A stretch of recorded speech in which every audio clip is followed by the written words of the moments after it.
Hi beautiful souls, I'm Liz of Athena's Garden TV. I'm an Akashic Records reader and remote energy healer.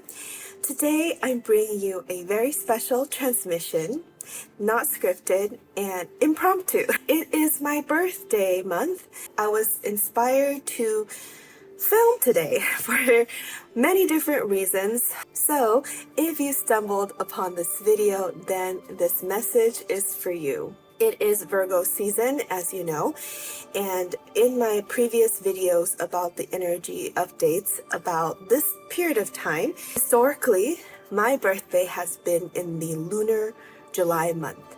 So what that means is it's always the transitional month from yang energy to yin energy every year. And I think this is why my council and we decided that this is when I'm going to be born. And there's a reason for it, because in Chinese culture, folklore culture, we say this as a blessing for people on their birthday. So around the time of your birthday, there is this bright light energy. Your luck is always protected. It's always like like high, and it's called 福星高照. It means that your lucky star is shining on you right now. And so I am riding this wave of my birthday and this like expansion that I feel. And in the past, growing up, because my birthday is always on Labor Day weekend, so I'm never seeing my friends, or it's in the summertime, or whatever reason people are still on vacation, it's hard to celebrate with friends. And as a kid, that was important, right? But now as an adult, like observing myself every year during this time, during this transitional phase, I start to gain an appreciation for my birthday being this time, because for me and my constitution, my higher self, my natal chart, my elemental composition, I thrive in a yin composition to begin with, because I have so much yang, so much fire in my constitution. So it's generally like a good thing, except for this transitional month, this specific lunar July. I've had trouble with this ever since I was a little kid, like as early as I can remember. This is a difficult time for me. So that's why my birthday is in September, to give me that boost, like, you're fine, here you go. So perhaps that's the case with many late August and September babies. Again, because of the Gregorian calendar, it just so usually lands around this time. Not every year. There are a few years where lunar July was not on my birthday, but it just depends on the lunisolar calendar, and that just depends on where it lands, since it's the 28-day cycle with the moon. But I guess for Virgos, we have a lot of good energy around this time, since it is our birthdays and we're riding on this wave of our lucky star. And also, of course, the sun sign is not the whole story, as we know. I'm not a natal chart expert or astrology expert, but I do study the various system for my purposes. And what I do know is that the sun sign energy really carries you for most of your life as the archetype. So if you want to think of it in archetypes, which is how I like to think about it, the Virgo, right? There's a lot of things associated with the Virgo, like purity, virgin, however you like to look at that archetype. But it's also the extremely strong divine feminine archetype. So yes, you can think of Virgin Mary and Mary Magdalene as, divine feminine archetypes, but also Athenian. It's like, yes, there is that purity of like the heart space. So that's why I have this little heart rose quartz crystal. It's all about the purity of the heart. Not always related to sexuality, but that is a part of it, part of the divine femininity and divine union. So we do have to address that part, but also like with my heritage of the goddess of the nine heavens, 九天玄女, and her work in the sexual wellness between men and women, that these texts that were erased, a lot of it were erased in the 8th century as mentioned. So it's all about the mind, body, spirit connection for me as a I guess healer and spiritual teacher. That is kind of like what I'm focusing on, having discernment, that, you know, finding each element that applies to you because not everything applies to you. As an example, for Daoist practices, this is the time where angels, guardian angels, deities, they get to go on vacation. Ghosts and demons are also on vacation. It's like summer vacation time. We need vacation as well. And so there's that aspect to it. You know, we take turns taking a break. And so similarly, a lot of us who are born in September, we intuitively feel like it's our turn to take a break. Rotation, shifts, like taking shifts in being connected and tuned into the collective, as well as taking turns resting and disconnecting and in deep rest. So to sum up that train of thought, what I want to say is that if you feel the need for deep rest, take that time off. If you have to work or have commitments, do your commitments and then rest and don't take on anything more. It's just a busy world in 2025. There's always more. There's always more you can do. You can do more self-improvements, more self-healing. But part of the healing is integration. And so fall rolls around, you start feeling the call for sleeping longer, deep rest, and that is okay. And I think one of the reasons why I want to turn on the camera is to encourage this, whether it's your birthday, if you are a Virgo this month, whether you just had a busy season in the summer, spending time with your friends and family, being there for your friends and family going through hardships, or experiencing various events that got you a little bit off-centered, off-balance. We all do, and it is okay. It is okay to take a pause, to deeply reflect and rest so that you can travel further. So that was the message that I really felt like I had to like push through. And the second thing that I want to mention is this morning after I woke up, due to the time difference, I missed the live stream with my mentor Natascha of Cosmic Empress and Nicola Light, which I've been to her channel before, and I got a lot of confirmations just watching that. It was really helpful. Like, you know, that I really felt like the taking turns part when I watched the video, like we're all in this together. There was so much connection that I felt it in my body as Natascha was doing the transmission and Nicola was doing her hand light languages, and I felt it. And so like taking it all in my own way, and then I have my own channelings that are separate to them this morning.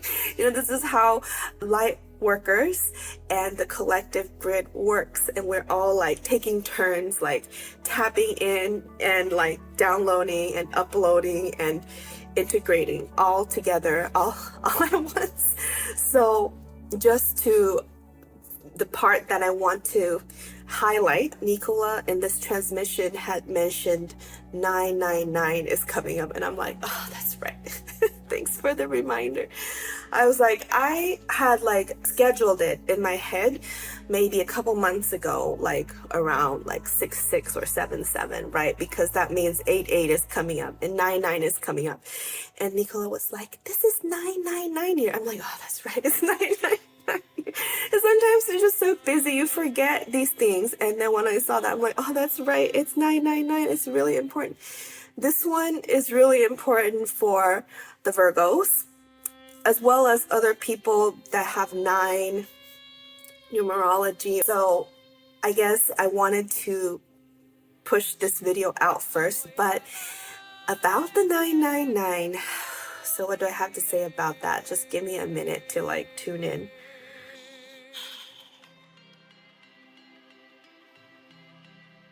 For some people, they view 8 as a cycle.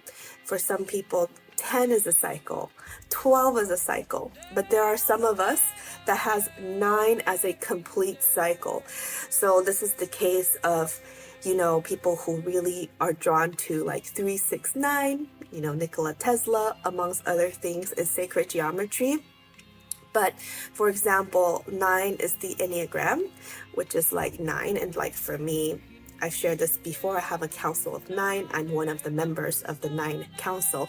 And so the number 9 is extra important for people like me. And I'm not the only one. I'm not the only one with this 999, in addition to being a Virgo, like just a lot of things with the number 9. And so again, it's not going to apply for everyone. You know, 9 might be not significant at all. It could be 0 that's significant for you, or 1. You know, it just depends on your constitution, your natal chart, your interpretation of it. And that is a specific language or symbolism or archetype for you, co-designed by your team of light. So just keep in mind that that's going to be something that might apply for you, might not apply, and that is okay, because your number will surely come up soon if it's not this portal or this one. And that's how it works.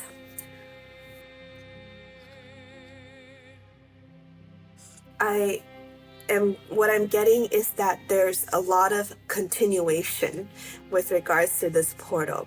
So things that you thought were perhaps complete or doesn't apply to you anymore, somehow it's connecting again. It is about continuation of the theme, of the thread, of the time weaving. So don't be surprised if something resurfaces again, good or bad. Like, we don't know yet. So my council and dragons are advising that you stay very neutral to see what shows up and what it means in interpreting it.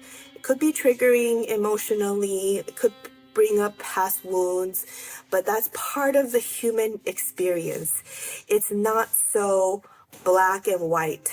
Yes, so don't be surprised if something comes up for you again.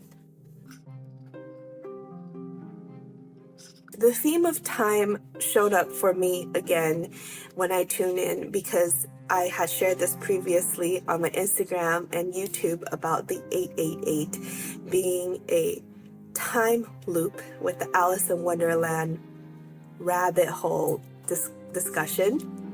But 9 has a little bit of that aspect too, of continuation. Since time is not linear, there's a continuation, and so there is no beginning or end.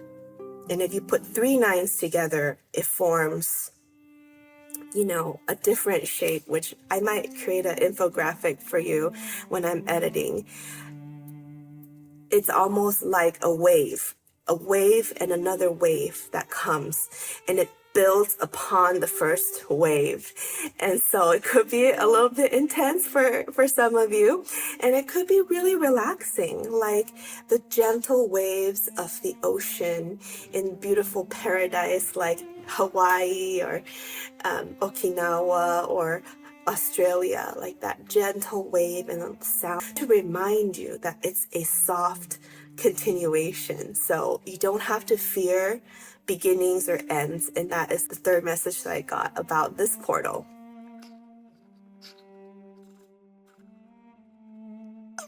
The next one is about life stages, okay?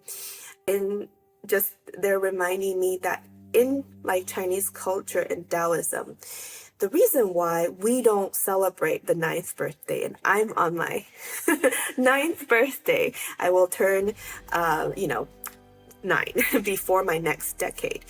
So the reason why we use the false, we add another ear, because, one version is you've already been in your mother's belly for 9 months. So technically that's one ear, right? That's one version of looking at it.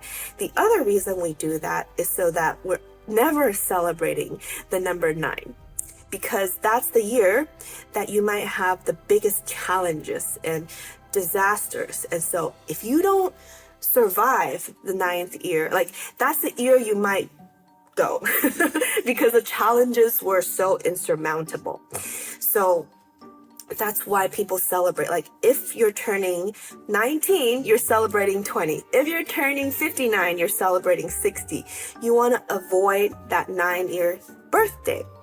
And the reason is that there might be more challenges that come up because of this level, this perceived level. Like in the video game, this is the boss stage of the video game, and you don't know if you can beat this boss and go to the next stage. This is the number 9 as well in terms of symbolism and archetypes, so to speak.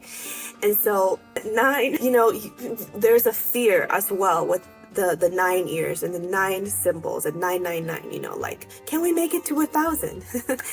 And the message is that this level is a construct to begin with. So if it's not a hard level, if you don't see it as a boss stage, if you just see it as any other stage that you've already trained yourself to get to, that you can easily pass it because you've been doing all the work. Like, if you're 19, you've been doing all the work to get to 20. If you're 49, you've been doing all the work to get to 50, so on and so forth. It's okay. It's okay to be intimidated by the stage because you realize it's coming up. It's the boss stage. This, whatever challenge it is that applies to your life, this 9 number usually appears as a challenge and a solution at the same time. So yes, because you can go back to 0, depending if you see 9 as a cycle, then after you go to 0 and you start over the next phase, right? So in the same like numerology, like Buddha, Daoist, Chinese culture, folklore, once you make it to the next decade, you're starting over, fresh, clean slate. So this 999 portal also has that energy of, is it a big boss stage? Are we going to make it? Can we succumb this big challenge as a collective, Can we make it? And it's all in a matter of your frames of references. If you see that as, we've made it before, we're going to make it again, this is nothing. We've been preparing for it. We did the homework. We got this. Then it's easy. If you think, I didn't do my homework, I didn't go to class, I didn't do the work, then yeah, there's going to be some anxiety that comes up from this. So finally, I consider this as a special transmission, but also I wanted to talk about a question that I got from 2 people that watched my videos in private. How do you know what element you are? Because in my previous video, I shared like at the end, some practical things you can do based on your elemental component, right?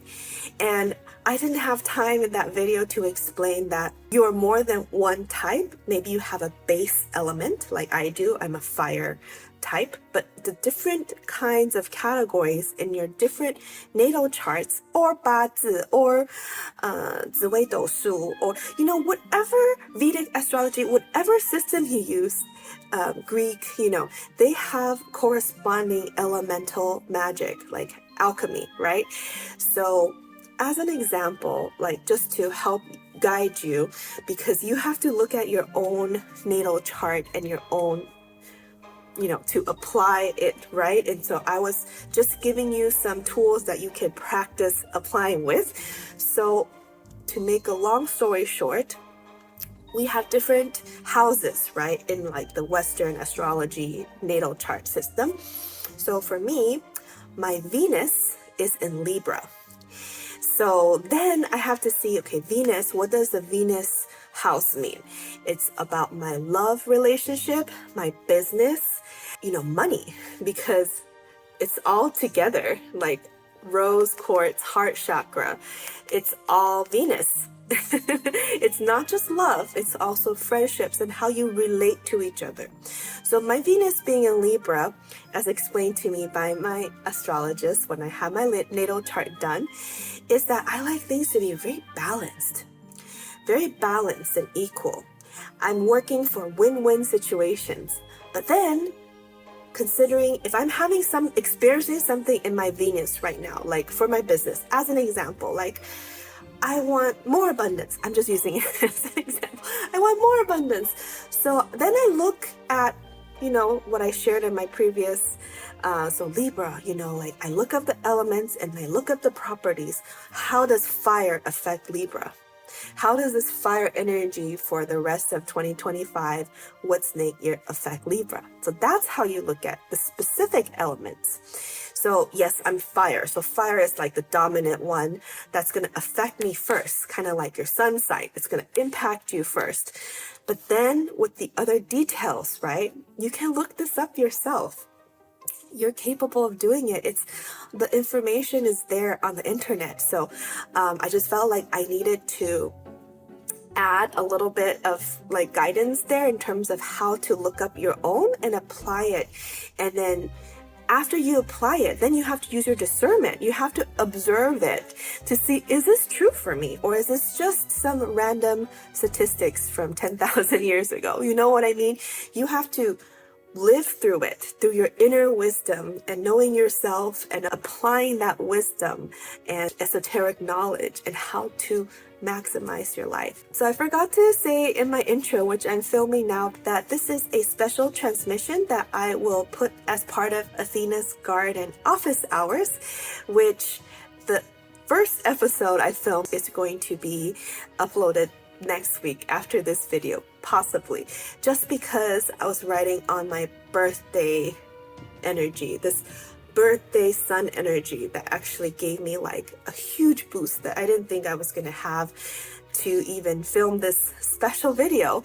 So again, Athena's Garden office hours and special transmissions are going to all be in this category where I talk about things that are maybe not like one video specific topic. Maybe they're like 2-3 things kind of stitched together, kind of like if you go to your professor for office hours, you're not talking about the whole class, you're only talking about your paper, or so specific questions. So I also welcome you to submit questions to me, whether in the comments or in other means via email or different social media platforms like my Discord channel, so that I can put it together into a video and answer the questions you most want to know to help you in your journey as a creative and conscientious global citizen in our collective. So again, I'm Liz of Athena's Garden. Thank you for taking the time to watch my special transmission. May you have a fantastic 999 portal. And let me see how I can edit this video so it's out before September 9th. So with that said, wishing you a wonderful Lunar July or September 999 portal or Virgo season. So happy birthday to all the sun signs in Virgo. I see you. So take great care and I'll see you in my next video.